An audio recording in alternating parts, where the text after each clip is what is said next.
Hey guys, I'm Dr. Nicole Van Groningen. I'm an internal medicine doctor, and I'm going to be answering some of the most Googled health questions of all time. Some of these are really practical and really good questions. Some of these are off the wall and funny and random, and I appreciate both. We're going to go through a handful of all of them. And please know, if you have your own questions, you can leave them in the comments below. I read all of them and I will incorporate them into the next video. Let's just go ahead and get going with number one. What causes hiccups? So hiccups are basically sudden involuntary contractions of the diaphragm. This is the primary muscle that moves your lungs and helps you breathe. It's really interesting because there is no apparent physiological function for hiccups, but obviously, as we all know, they happen. And some really common triggers include having too full of a stomach, if you eat too much, sudden changes of temperature, if you drink too much alcohol can absolutely cause hiccups. Also, being really excited, having stress, and other extreme emotions can also be a trigger for hiccups. Oh, and cigarettes. I forgot to mention cigarettes, but that can absolutely cause it as well. Now, more rarely, you can also get intractable and recurrent hiccups that just keep coming back and maybe even don't go away. And this can actually be a sign of a serious underlying medical condition. Brain tumors can cause this, tumors in the neck and thyroid area can cause this, kidney failure can cause this. So there can be some serious causes, again, of intractable hiccups. So if you are experiencing hiccups that do not go away, that keep coming back and you can't figure out the cause, definitely go see a doctor. But I don't mean to scare you because the most common causes are going to be the simple ones that I listed before. And most of the time, hiccups are going to go away on their own. Number two, is bronchitis contagious? This is a really good question. Bronchitis itself is not contagious. Why? Because anytime we add itis onto the end of any organ, it just means that organ is inflamed. Bronchi are the air passages in your lungs. So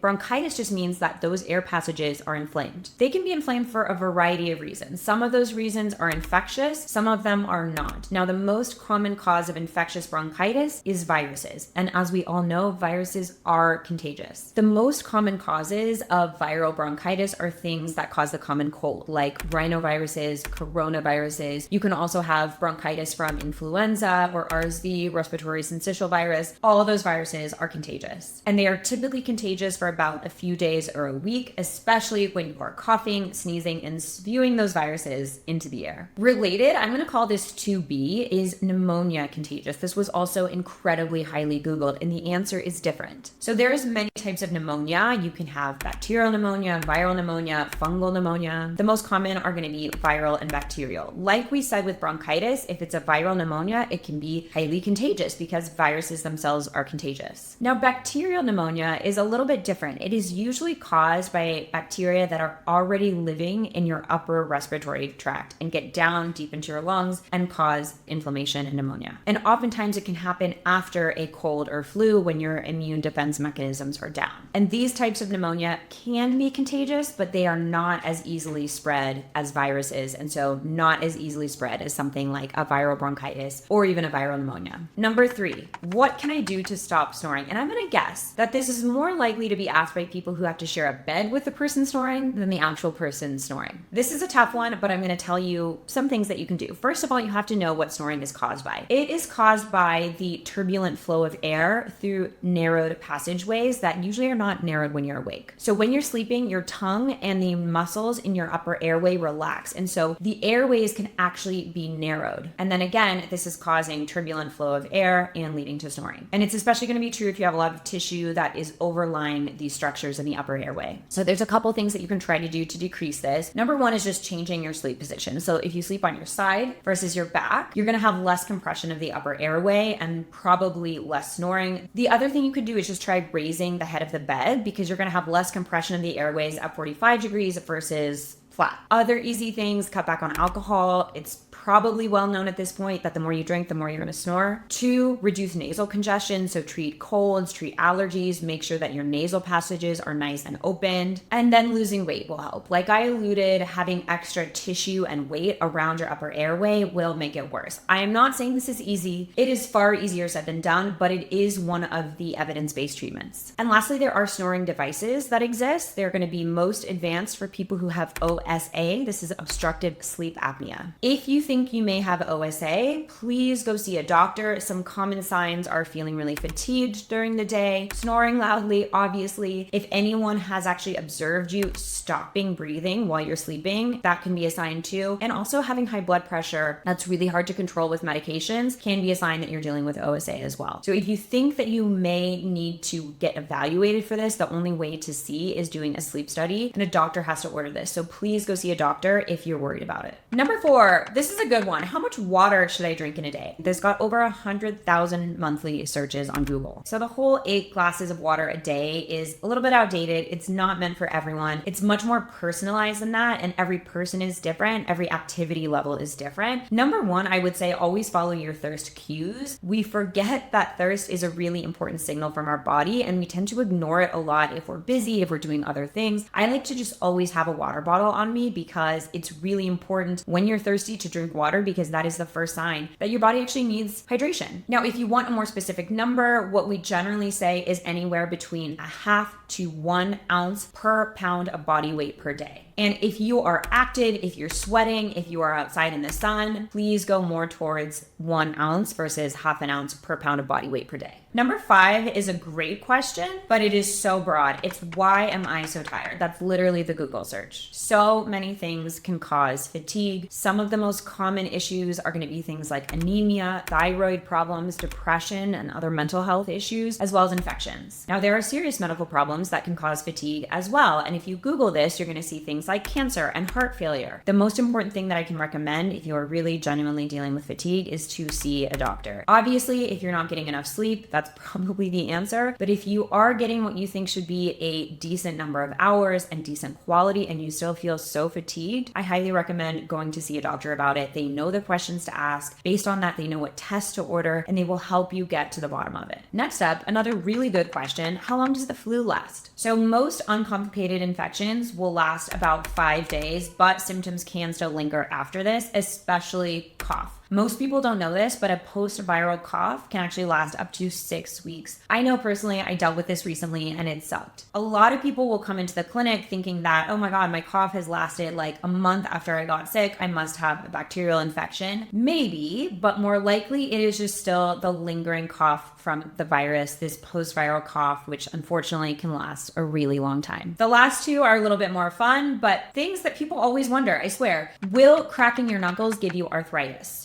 No, there is no evidence that says that repeated knuckle cracking will increase your risk for developing arthritis in the future. However, if it hurts, don't do it. Anything that hurts, just general rule of thumb, don't do. And the other thing about knuckle cracking that I will say is a lot of people, including myself, find it annoying. So maybe don't do it if you're around other people. And lastly, I think this has got to be the most fun of all of them. Can you sneeze with your eyes open? Technically, yes, but your brain, your body does not want you to do it. So it is really, really, really hard. If you want to have fun, by all means, go ahead and try, but it is really hard, almost impossible. It's sort of like tickling yourself. Okay, that is all I have for you today. I wanted to keep it a little bit short and sweet. If you like this video, give it a thumbs up. Let me know. Again, like I said, if you have your own health questions or just bizarre medical questions, leave them in the comments. I would love to read them and I would love to answer them in my next video. And if you like this type of content, if you want to see more, please subscribe. I would love to have you on my channel in my corner of the internet. And of course, feedback is always welcome. I love reading comments, and I will see you in the next video.